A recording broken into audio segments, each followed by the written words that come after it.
we may have the most informational interview we've ever had on the show thus far, probably in the last 10 years, I think.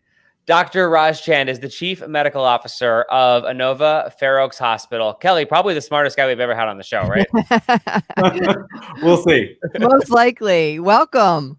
Thanks so much for having me. Really appreciate the opportunity to talk to you all about the vaccine. Yeah, you've got a lot going on right now as the vaccine is rolling out across the country for COVID-19. And we thought, instead of us guessing what we thought people would probably most want to know, we asked our family, and we asked on our group text at 703-782-4519 questions about what people wanted to know about the vaccine. We appreciate you and your expertise being here with us today. I do have a question. It's a little on the selfish side. We are a pod family, my husband and I, and then I've got a 14-year-old and a 16-year-old. Okay. When we get to the stage of when we're eligible for a vaccination, obviously 3 out of the 4 of us are able to get it, where my daughter, the youngest one, is not eligible. Sure. What does that look like going forward? Is there going to be new updates on what's safe for children under the age of 16? Yeah, that's a great question about what does vaccination look like in kids.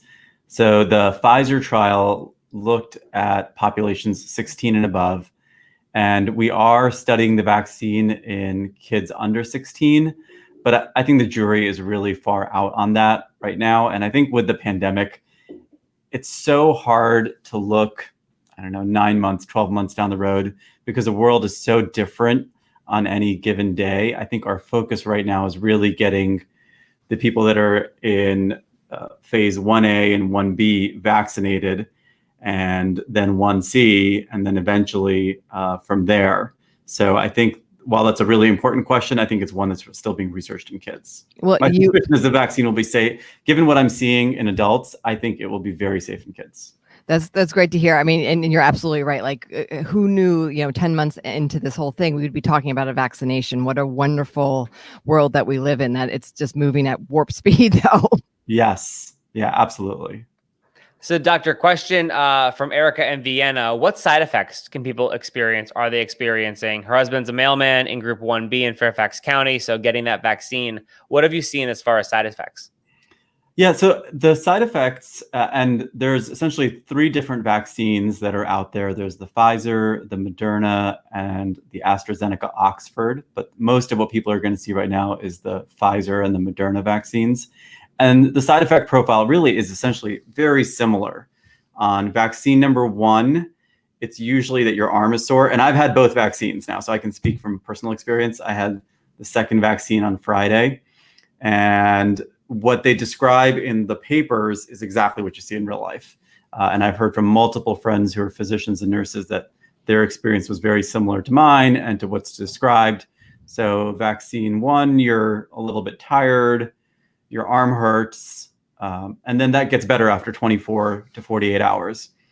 Vaccine 2, people tend to have a little bit more side effects because your immune system kind of ramps up and you really feel more like you had a little bit of the flu. Again, for 24, no more than 48 hours. Almost everyone I've talked to, and my own experience has been 24 hours, I felt 100% back to normal. But for that 24 hours, I was a little achy, some chills, but I was able to go about my normal day. Nothing unusual. Got both shots. You're like a pioneer, doctor. We want everyone to be a pioneer. And we've been very fortunate in INOVA that we have had a really amazing rollout of the vaccine. We have a center where we are vaccinating everyone who's in phase 1A, and now eventually expanding that out with employers in Fairfax County who are for 1B.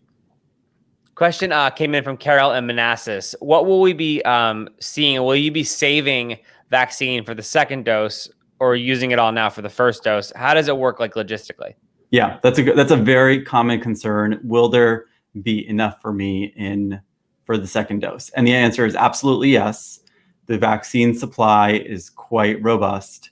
One of the things that people don't understand is the vaccine actually comes from the government to departments of health, to health systems. So it's not that we're going out on the open market and buying this. And we have vaccine coming in consistently at intervals. So we do not have concerns that we're going to run out at this particular moment. The vaccine supply is ample, and that's not something that we're really factoring given what we know about the vaccine supply. Would it be a good idea to have an oxygen tank or a mask on hand just in case someone in my family contracts COVID? That's an interesting question. I think the very short answer is oxygen tank, no. Mask, I'm not exactly sure. I think maybe the mask that goes with the oxygen tank, is that what she's referring to? I think she's asking, like, should I have a home oxygen Should I have kit? a home hospital set up? And I think the answer is absolutely not. No. And I can describe that a little bit for a couple of different reasons. One, what people are hearing about, and I think where this is coming from, is every night people watch the nightly news and they hear about what's going on in California. They hear about hospitals being at capacity, running out of oxygen, people in tents, all this type of stuff obviously causes a lot of fear and panic in the American population at large. And COVID is a very regional type of disease, and Northern Virginia is different than Southern Virginia or Western Virginia, and certainly very different from California. Our healthcare system, especially at INOVA, we have capacity, we're able to care for patients. None of the things that you're hearing about in the news are happening, to my knowledge, in Northern Virginia, certainly not within the INOVA health system. So that would, I think, not be a good idea.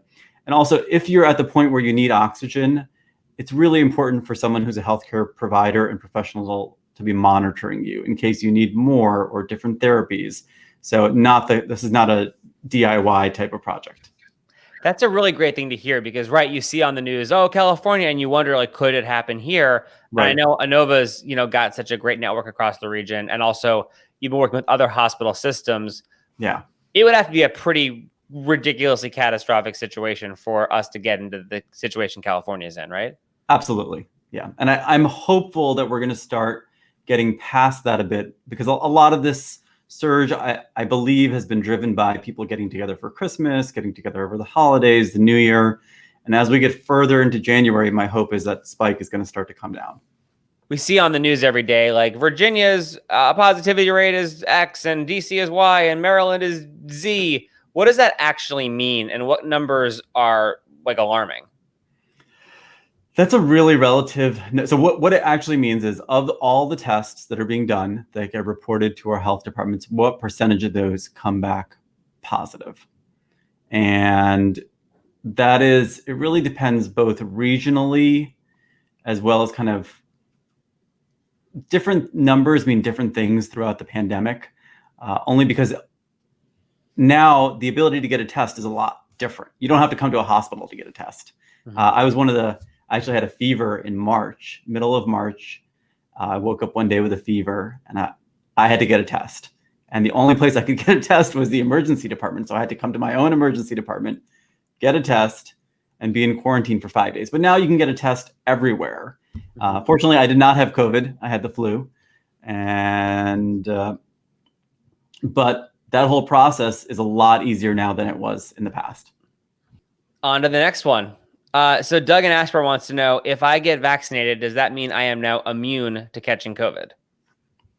So let's talk about that a little bit. The vaccine trials, in the Pfizer and Moderna trials, the vaccines are 95% effective for the period of time that was studied, which is 2 months or so. We think that in general, that at a very minimum, the vaccine should protect you for 3 to 6 months. That doesn't mean that it's not going to protect you longer. We are hopeful that that immunity is going to last at least a year, and maybe this winds up being like the flu shot, where we get it once a year. But I think the jury's out on that. The answer is, can you just, all of a sudden throw caution to the wind in the midst of the pandemic? No. I think masks, distancing, taking appropriate precautions, washing your hands, all of that is going to be with us for quite a long time. But I think it does. I have been so impressed with the vaccine development and with the results of these trials that I worked in the emergency room yesterday, and I felt so much safer going into COVID patient rooms having had 2 vaccines than I did, maybe even in November, let's say. So this is from Jen in Silver Spring, Maryland. Yeah. We understand that Maryland and Virginia have different protocols of how they're doing it. But if we're, as in your knowledge in Virginia, do either of the vaccines work faster than the other? And do you get a choice of which one you're going to get? The first question, neither vaccine works faster than the other. The Pfizer vaccine is 2 doses, 21 days apart. The Moderna vaccine is 2 doses, 28 days apart. And the AstraZeneca, I believe, is also 28. I could be wrong about that. But and in general, our belief is 1 to 2 weeks after you get the vaccine is when your immunity fully kicks in. Although in the studies, you do have some protection even after the first, but that does not mean that you should skip the second dose. In terms of choice, I think most places there's not going to be a choice around which vaccine people get. They're going to get whichever vaccine their health department or healthcare provider has available to them at that particular time. And this is not like picking a car brand or that type of thing. I would personally take whatever vaccine I could get my hands on. And there's no brand loyalty. There's not like the Golden Goose versus like the Nike of vaccines. Correct. Yeah, and all the vaccines do provide levels of protection. And I think given what we know about the seriousness of COVID, the number of Americans dying every day from COVID, the long-term disease and impact of COVID, I would let my parents get whatever vaccine they could get first. All right, doctor, this next question is it's a smart one. The next question is super smart. I'm just going to read it to you. I'm going to let you go ahead and doctor this up. So it's so fascinating to hear about vaccine as an mRNA vaccine versus how other types impact the DNA. Can you explain that? Anne's asking, but also mostly I don't know what she's talking about. So can you really explain that? Yeah, sure. Okay, so people have heard the word, DNA are the basic building blocks, the set of instructions by which our bodies produce cells, organs, everything like that. That's kind of the fundamentals. Messenger RNA, here's the easiest way I can think about. DNA produces messenger RNA. So that's another piece of this. But for the average person, here's kind of what I think you need to know about messenger RNA vaccines. I think of it as literally it is a recipe that we are sending into the body, into the local cells in the arm. And that recipe tells the body how to crank out those spike proteins, those little spikes that you see everywhere on the coronavirus images. That's the fundamental mechanism is that we put the recipe inside this little, what we call a lipid nanoparticle, but I think of it as a message in a bottle.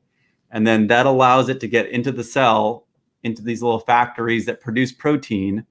And we use that recipe to produce tons of these spike proteins, which then allows our body to create antibodies. And I don't know if that's too technical, but that's perhaps the simplest way I can describe it.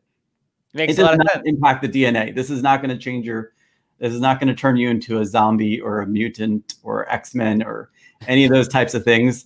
The other thing to know about messenger RNA is that it doesn't last very long. That recipe disappears, kind of like a self-destructing mechanism. And that's one of the reasons mRNA vaccines have been so hard to create until now, is it's been hard to get the message to last long enough for the body to react to it. And these vaccines have been in production for 30 years.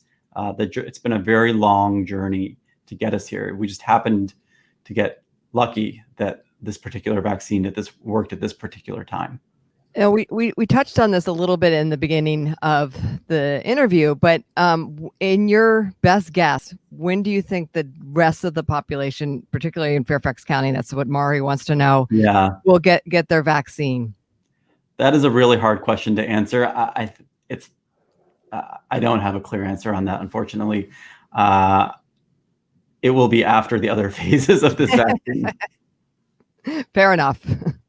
Another question from Maryland in Silver Spring. We hear from Rebecca, who wants to know why you're confident in the safety and the efficacy, despite the rapid time it took to make it happen. And you kind of mentioned it's been, in the works for 30 years. Can you elaborate on that a little bit? Yeah, absolutely. So these vaccines, whenever a vaccine is being built, it goes through certain steps. There's what we call phase 1 trials, phase 2 trials, phase 3 trials. And the phase 3 trials are the ones that we pay the most attention to because they are in large numbers of people, and they're looking for how good is the vaccine and what are the side effects. And the speed of this really is kind of invention is, necessity is the mother of invention type of thing, where the whole planet needed this vaccine and our economy needed this vaccine.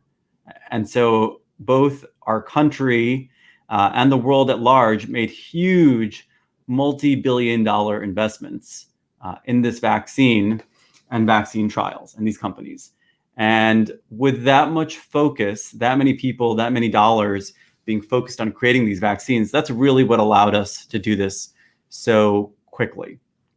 I have read all 3 trials and I feel really good about the data that is presented. I think they look at diverse populations. I think they are very clear on the side effects. The trials have tens of thousands of patients in them, so the numbers are quite large. And now I believe we've vaccinated something like 9 million Americans as of yesterday, if I remember correctly. And that's a pretty tremendous number considering that we really only started vaccinating early to mid-December is really when these vaccines started rolling out. So that is it. And serious vaccine side effects, we would have seen them. So I feel very comfortable about the safety of these vaccines. Well, on that same note, we had a couple questions about who the vaccine is safe for. Yeah. So Seska asked, she's a cancer survivor. Is it safe for someone who had cancer? We also had some questions about if there's any compromised immune systems. Are they safe to get it as well? What groups should kind of not be the first to get it? So the people that were excluded from the trials were people age under 16, pregnant women, people with a immunological problem, like patients who are immunosuppressed or who are on medicines that suppress the immune system. Those were the groups that were generally excluded from these trials. Whether those patients should get the vaccine, really, those are going to be one-on-one conversations with their doctor, because the American College of Obstetrics and Gynecology recommends the COVID vaccine for pregnant patients. And immune problems are a whole range of types of things. So I think that's really a one-to-one conversation. But in general, someone who's had cancer, unless you're on immunotherapy or you're otherwise immunosuppressed in some way, absolutely, I think you should get the vaccine.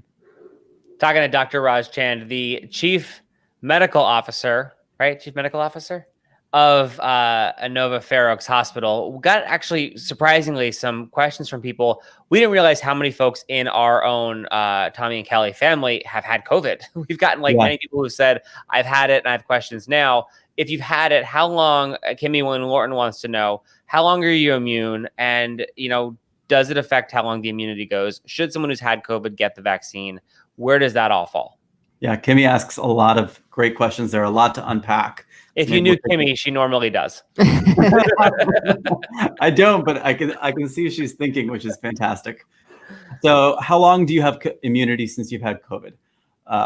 Again, our thinking is really, and no one has an exact answer on this, but the estimates are somewhere between 3 to 9 months for if you get COVID, how long does your body's natural immunity, do you have some degree of natural immunity to COVID?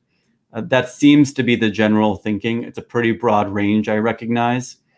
People do also say that if you've had a more severe infection, you're more likely to have a stronger immune response and therefore probably more antibodies.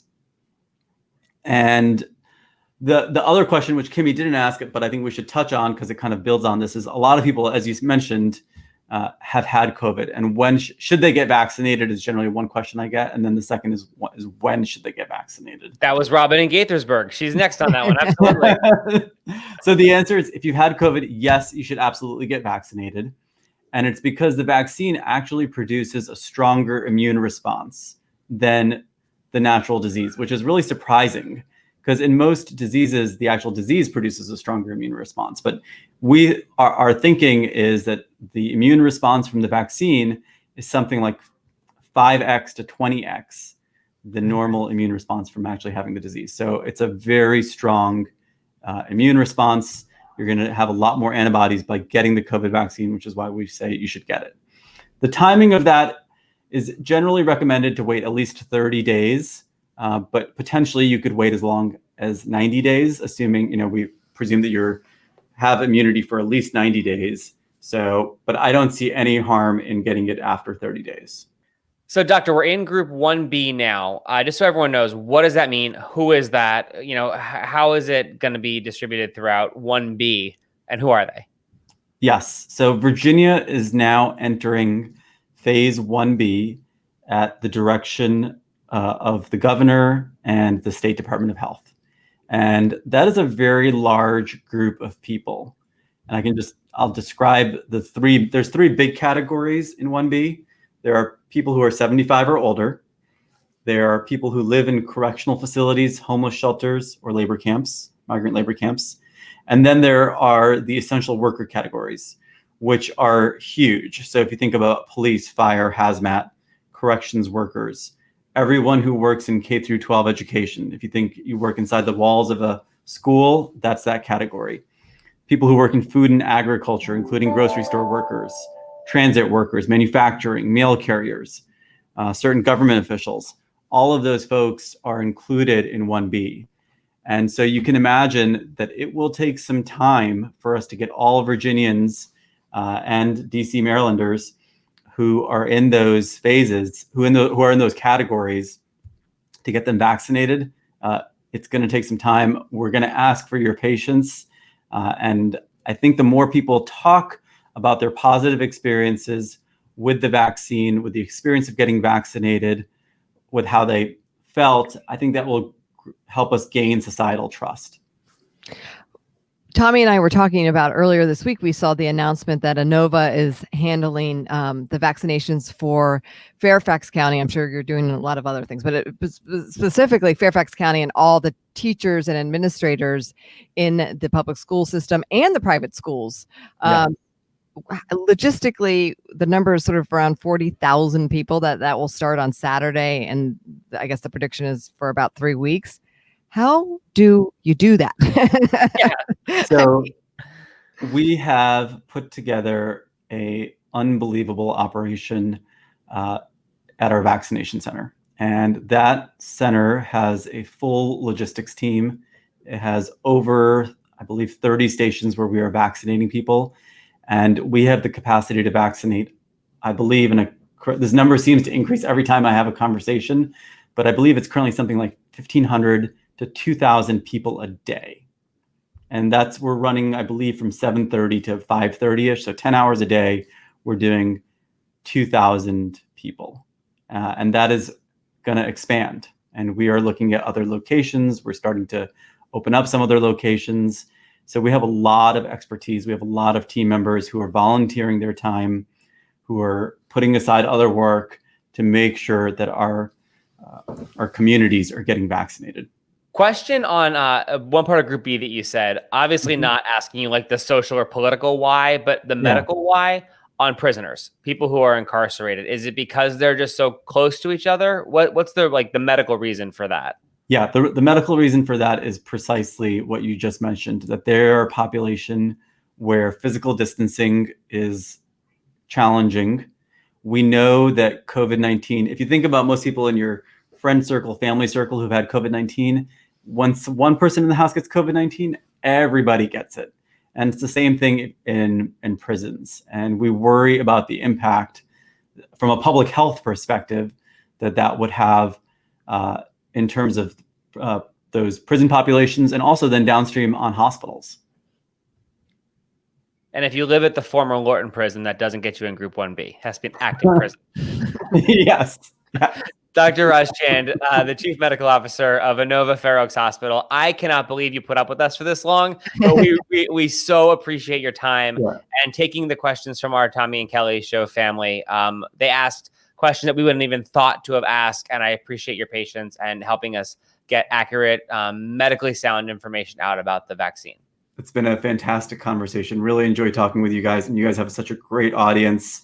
And I would just say, encourage people, when it's your turn, get vaccinated, and encourage your friends and family to get vaccinated as well. The most important thing that we can do to help our country get back to normal.